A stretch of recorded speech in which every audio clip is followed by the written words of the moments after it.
Hello students, welcome to my channel KKR Tutorials। आज इस video में हम लोग जो है पार्ट्स ऑफ प्रेडिकेट पढ़ेंगे। प्रेडिकेट के कितने पार्ट्स होते हैं। लास्ट वीडियो में मैंने आप लोगों को सब्जेक्ट के पार्ट्स के विषय में बताया था, ओके। और इस वीडियो में हम लोग प्रेडिकेट के पार्ट्स के विषय में पढ़ेंगे, ठीक है। तो सबसे पहले जो भी हमारे चैनल में नए विजिटर्स हैं वो हमारे चैनल को सब्सक्राइब कर लें और बेल आइकन को ऑल पे कर लें, क्योंकि अगर कोई नया वीडियो बनाऊं तो उसका नोटिफिकेशन सबसे पहले आपको प्राप्त हो, ठीक है। तो आइए शुरू करते हैं आज का वीडियो। Parts of predicate. एक सेंटेंस के दो भाग होते हैं, एक सब्जेक्ट और एक प्रेडिकेट। तो सब्जेक्ट के पार्ट्स के विषय में हम लोगों ने लास्ट वीडियो में पढ़ा। ये पार्ट्स ऑफ प्रेडिकेट है। प्रेडिकेट के तीन पार्ट होते हैं, एक वर्ब होता है, एक ऑब्जेक्ट होता है और एक कॉम्प्लीमेंट होता है। ये तीन पार्ट्स होते हैं। जरूरी नहीं कि सेंटेंस में तीनों पार्ट्स हो, एक पार्ट भी हो सकता है। तो अगर एक पार्ट रहेगा तो सिर्फ वर्ब रहेगा, दो पार्ट हो सकते हैं तो दो पार्ट में वर्ब और ऑब्जेक्ट हो सकता है, या फिर वर्ब और कॉम्प्लीमेंट हो सकता है। तीनों पार्ट्स भी हो सकते हैं, ओके। लेकिन उसके पहले हमें जानना जरूरी है कि वर्ब किस किस तरह का वर्ब आ सकता है, ऑब्जेक्ट क्या होता है, कॉम्प्लीमेंट क्या होता है। अगर ये चीजें हम क्लियर जब तक पहचानेंगे नहीं, तब तक हम जो है सब्जेक्ट और प्रेडिकेट के पार्ट्स को अलग नहीं कर पाएंगे। तो देखिए वर्ब में किस तरह का वर्ब होता है। एक तो होता है लिंकिंग वर्ब। लिंकिंग वर्ब यानी कि वर्ब बी। वर्ब बी के अंतर्गत पांच वर्ब आते हैं, इज, एम, आर और वाज और वर, ठीक ना। ये लिंकिंग वर्ब जो होता है वो कॉम्प्लीमेंट के साथ आता है, मतलब कि लिंकिंग वर्ब के बाद कॉम्प्लीमेंट आना है, ओके। लिंकिंग वर्ब के बाद कॉम्प्लीमेंट आकर के वो कॉम्प्लीमेंट जो है वो सब्जेक्ट के विषय में बताता है, सब्जेक्ट और के विषय में जो है अपना संबंध स्थापित करता है, उसके विषय में बताता है। एक वर्ब होता है हेल्पिंग वर्ब। हेल्पिंग वर्ब यानी कि जितने भी मॉडल्स वर्ब हैं वो सब हेल्पिंग वर्ब का काम जब करते हैं। हेल्पिंग वर्ब किसका हेल्प करेंगे, मेन वर्ब का। तो हेल्पिंग वर्ब होता है, और हेल्पिंग वर्ब तब रहेगा जब उसके बाद एक तीसरा वर्ब मेन वर्ब आता है, ठीक ना। तो ये वर्ब के अंतर्गत लिंकिंग वर्ब आएंगे, यानी कि is, am, are, was, were, और हेल्पिंग वर्ब यानी कि is, am, are, was, were, do, does, did, has, have, had, shall, will, should, would, can, could, may, might, must, okay. ये सब जितने भी मॉडल्स वर्ब हैं सब हेल्पिंग वर्ब का काम करते हैं जब टेंस बनाते हैं। और उसके बाद तीसरा वर्ब होता है फाइनाइट वर्ब यानी मेन वर्ब, जैसे राइट, प्ले, से, गो, डू, स्माइल, रन, ओके। ये जो है ये वर्ब आते हैं। उसके बाद अब वर्ब के बाद ऑब्जेक्ट आता है। ऑब्जेक्ट ऑब्जेक्ट किसे कहते हैं, तो जो भी कार्य होता है उस कार्य का जिस पर फल पड़ता है उसको ऑब्जेक्ट कहते हैं। क्रिया का फल जिस पर भी पड़ता है वो ऑब्जेक्ट कहलाता है। जैसे समझिए यूं कि आई रीड अ बुक, मैं एक किताब पढ़ता हूं। पढ़ने का काम जो कर रहा है वो तो सब्जेक्ट हो गया यानी आई, लेकिन पढ़ा जा रहा है तो क्या चीज पढ़ा जा रहा है, ठीक ना। मैं किताब पढ़ता हूं तो क्या पढ़ता हूं, तो उस वो पढ़ने का फल पड़ रहा है बुक पर, तो बुक वहां पर ऑब्जेक्ट हो गया, ओके। तो ये प्रेडिकेटिव पार्ट में आता है। तो ऑब्जेक्ट में जो है, अब ये ऑब्जेक्ट के भी कई पार्ट होते हैं। ऑब्जेक्ट के अंतर्गत देखिए एक होता है डायरेक्ट ऑब्जेक्ट। डायरेक्ट ऑब्जेक्ट किसे कहते हैं, जो निर्जीव, कोई भी निर्जीव वस्तु, कोई भी निर्जीव वस्तु, कोई भी नॉन लिविंग बींग्स जो है जो ऑब्जेक्ट के प्लेस पे आता है वो डायरेक्ट ऑब्जेक्ट होता है। जैसे बुक है, चेयर है, हाउस है, टेबल है, पेन है, एटसेट्रा। और एक होता है इनडायरेक्ट ऑब्जेक्ट। इनडायरेक्ट ऑब्जेक्ट का मतलब लिविंग बींग्स। लिविंग बींग्स का बोध कराने वाला ऑब्जेक्ट जो कुछ भी होता है। जैसे आई का ऑब्जेक्ट मी होता है, तो ये मी किसी व्यक्ति के लिए ही आता है। वी का ऑब्जेक्ट अस होता है, यू का ऑब्जेक्ट भी यू होता है, ही का ऑब्जेक्ट हिम, शी का ऑब्जेक्ट हर, दे का ऑब्जेक्ट देम। जितने भी पर्सनल प्रोनाउन है उसका जो ऑब्जेक्टिव केस होता है वो लिविंग बीइंग का बोध कराता है। तो वो जब ऑब्जेक्ट का स्थान पे आता है तो वो इनडायरेक्ट ऑब्जेक्ट कहलाता है।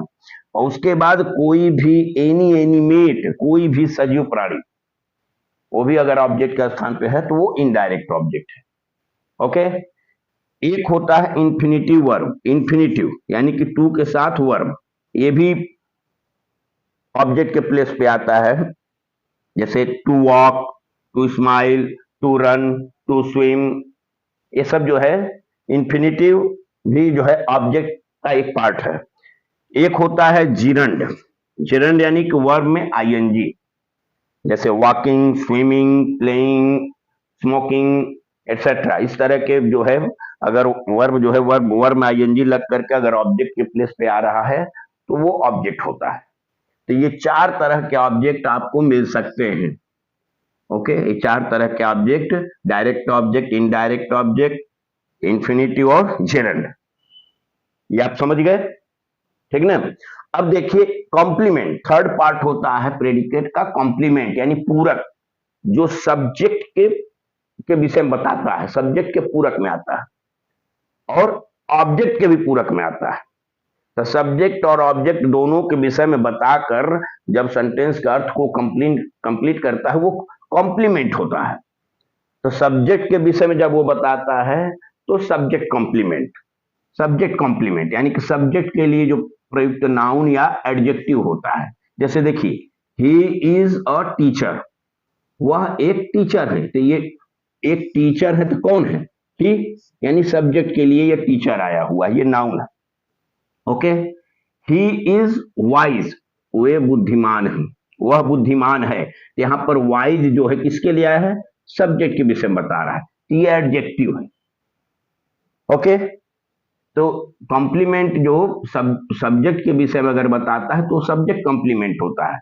और जब एक ऑब्जेक्ट कॉम्प्लीमेंट होता है, ऑब्जेक्ट कॉम्प्लीमेंट जो ऑब्जेक्ट के लिए प्रयुक्त होता है, ऑब्जेक्ट के विषय में बता करके सेंटेंस का अर्थ को कंप्लीट करता है, ठीक ना। ऑब्जेक्ट के लिए प्रयुक्त नाउन या एडजेक्टिव या एडवर्ब, ये तीनों में से कोई भी आ सकता है। जैसे एग्जांपल देखिए, दे इलेक्टेड हिम डियर लीडर, वे उसे जो है अपना नेता चुने, तो उसे चुने, उसे क्या चुने, लीडर किसके लिए आया हुआ है, दे के लिए नहीं आया है, लीडर शब्द आया है हिम के लिए, हिम है यहाँ पर ऑब्जेक्ट, तो ऑब्जेक्ट के विषय में यहाँ पर लीडर बता रहा है, तो उसे लीडर चुने, नेता चुने। तो लीडर जो है नाउन है जो ऑब्जेक्ट के विषय में बता रहा है, ऑब्जेक्ट के पूरक में आया हुआ है, इसलिए ऑब्जेक्ट कॉम्प्लीमेंट है।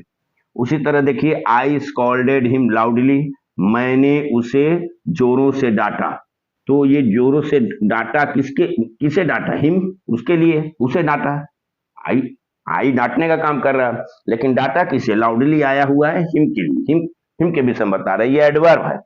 ओके। तो ये भी लाउडली जो है ये भी ऑब्जेक्ट कॉम्प्लीमेंट है। ओके। तो इस तरह से एक प्रेडिकेट के तीन पार्ट होते हैं, वर्ब, ऑब्जेक्ट और कॉम्प्लीमेंट। और वर्ब में क्या क्या हो सकता है, ऑब्जेक्ट में क्या क्या हो सकता है, कॉम्प्लीमेंट में क्या क्या हो सकता है, ये आप लोगों ने देखा। अगर आप चाहें तो इसका स्क्रीनशॉट ले लें और ताकि आप जो है उसे अच्छी तरह से पढ़ के समझ लें, ठीक ना। तो इस तरह से हमें ये पहचानना बहुत जरूरी है। तो आइए हम लोग एग्जाम्पल को इस टेबल से समझते हैं, ठीक ना। टेबल में ये एक पार्ट जो है सब्जेक्ट का है और ये दूसरा पार्ट प्रेडिकेट का। प्रेडिकेट में प्रेडिकेट के तीनों पार्ट वर्ब, ऑब्जेक्ट और कॉम्प्लीमेंट ये दर्शाए हुए हैं, ठीक है। देखिए यहां पर एग्जाम्पल, फर्स्ट एग्जाम्पल देखिए, mister Gupta is a doctor, mister Gupta एक डॉक्टर हैं, यहां पर जो है मिस्टर गुप्ता के विषय में और डॉक्टर बता रहा है, ठीक ना, यानी कि मिस्टर गुप्ता को एक डॉक्टर बताया जा रहा है, तो यहां पर डॉक्टर शब्द जो है कॉम्प्लीमेंट है। वर्ब बी के बाद ये नाउन आया है, ये कॉम्प्लीमेंट का काम कर रहा है, ठीक है। उसी तरह से दूसरा देखिए, the clothes are in the अलमीरा, कपड़े अलमीरा में है, अलमारी में है, यानी कि कपड़े जो हैं कहां हैं, ये एडवर्बियल है, एडवर्बियल फ्रेज जो है यहाँ पर कॉम्प्लीमेंट का काम कर रहा है। ठीक, तो वर्ब बी के बाद जो नाउन या एडवर्ब या एडजेक्टिव आता है वो कॉम्प्लीमेंट होता है, जो कि सब्जेक्ट के विषय में बताता है, तो ये सब्जेक्ट कॉम्प्लीमेंट हो गया। ओके, अब देखिए, my father is reading the newspaper in the lawn. मेरे पिताजी लॉन में अखबार पढ़ रहे हैं। यहां पर माई फादर तो सब्जेक्ट हो गया, ये सब्जेक्ट का पार्ट है। अब इसमें वर्ब क्या है, इज रीडिंग, ये मॉडल वर्ब भी है और finite verb, present continuous tense बना रहा है। तो पढ़ रहे हैं, तो क्या पढ़ रहे हैं, ये है ऑब्जेक्ट द न्यूज़पेपर। ठीक, ये डायरेक्ट ऑब्जेक्ट है। इसके बाद ये न्यूज़पेपर पढ़ रहे हैं, तो कहां पढ़ रहे हैं, इन द लॉन, ये जो है कॉम्प्लीमेंट है, एडवर्बियल कॉम्प्लीमेंट, जो नाउन के न्यूज़पेपर के विषय में बता रहा है, कहां पढ़ रहे हैं। My father is reading the newspaper in the lawn, ये कॉम्प्लीमेंट का काम कर रहा है, और यहाँ पर जो है द न्यूज़पेपर ये ऑब्जेक्ट है। ओके, पढ़ने का काम क्या हो रहा है, अब न्यूज़पेपर का कहां हो रहा है, वो आपका कॉम्प्लीमेंट हो गया। ठीक, एडवर्ब ऑफ प्लेस।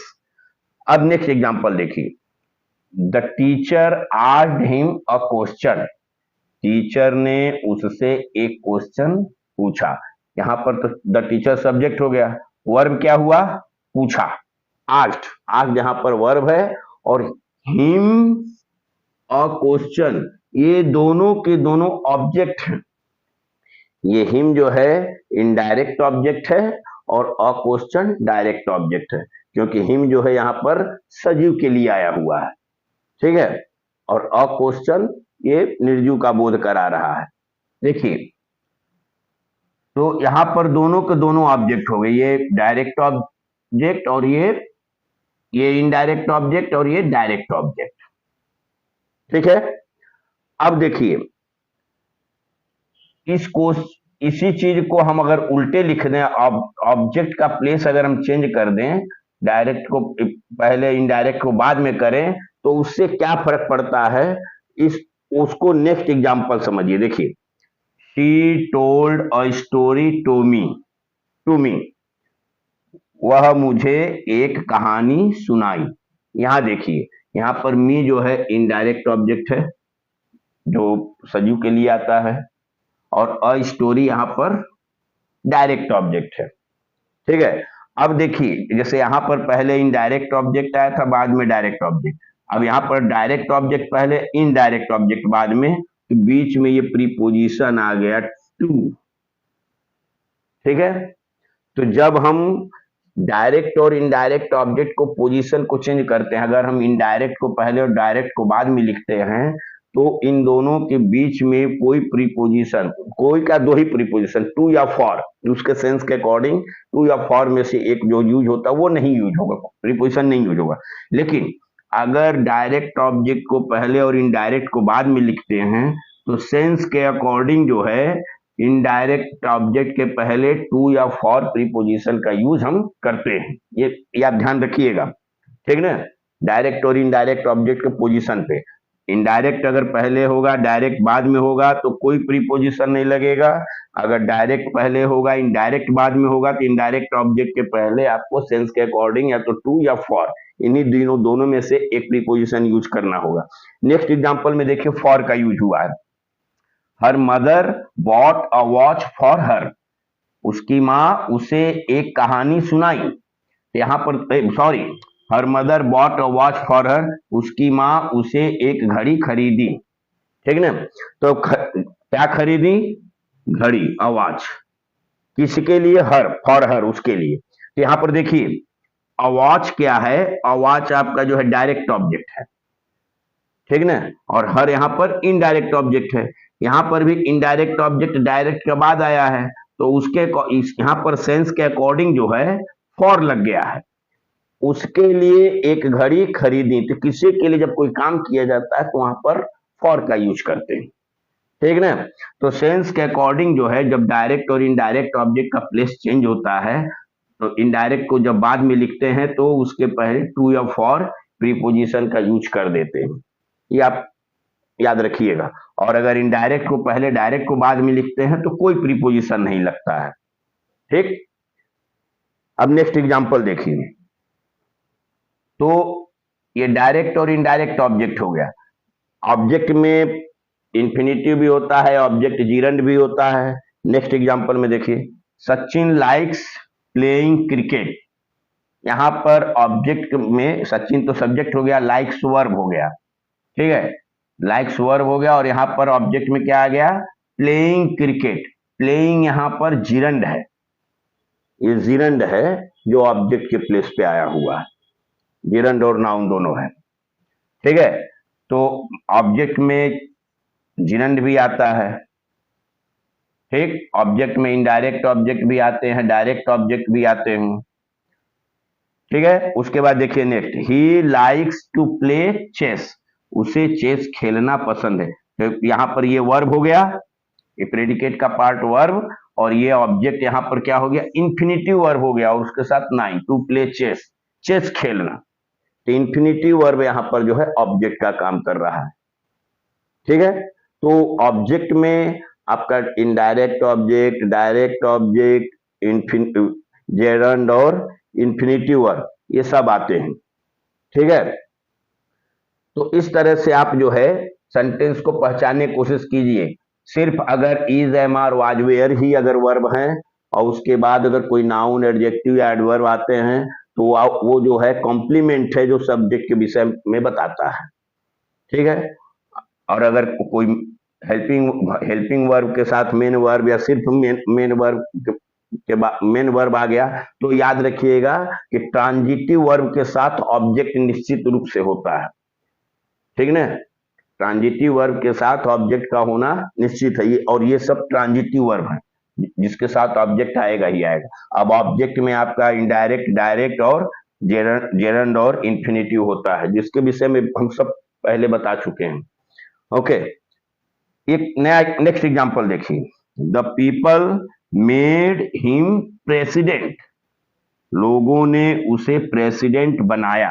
अब यहां पर जो है पूरा का पूरा प्रेडिकेटिव पार्ट है। सब्जेक्ट आपका द पीपल है, ही प्रेडिकेट का पूरा पार्ट आ गया। मेड यहां पर मेन वर्ब हो गया, हिम आपका जो है ऑब्जेक्ट हो गया, और प्रेसिडेंट यहां पर जो है कॉम्प्लीमेंट का काम कर रहा है, ऑब्जेक्ट कॉम्प्लीमेंट।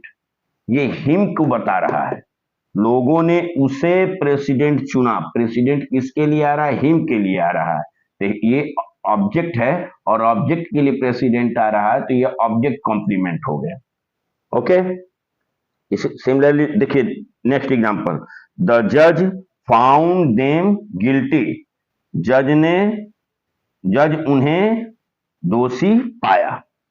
यहां पर जो है ये फाउंड मेन वर्ब हो गया और देम जो है ये ऑब्जेक्ट है, और गिल्टी यहां पर जो है दोषी, जो ये गिल्टी वर्ड जो है देम के लिए आया हुआ है। जज ने पाया, उन्हें पाया, और उन्हें क्या पाया, गिल्टी। तो गिल्टी यहां पर किसके लिए आया है, देम के लिए। तो गिल्टी यहां पर ऑब्जेक्ट कॉम्प्लीमेंट हो गया। ओके, तो इस तरह से हम पहले सब्जेक्ट के पार्ट्स को सेपरेट करना सीखेंगे। सब्जेक्ट में क्या क्या आता है उसको पहले प्रैक्टिस कर लेंगे। उसके बाद हम प्रेडिकेट के पार्ट को की भी जो है हम प्रैक्टिस करेंगे। उसके अंतर्गत क्या क्या आते हैं वो सब पहचानना जरूरी है। जो सारा का सारा मैंने जो है इस एग्जाम्पल के पहले मैंने पूरा बता दिया है कि वर्ब में क्या होते हैं, ऑब्जेक्ट में क्या होते हैं, कॉम्प्लीमेंट में क्या होते हैं।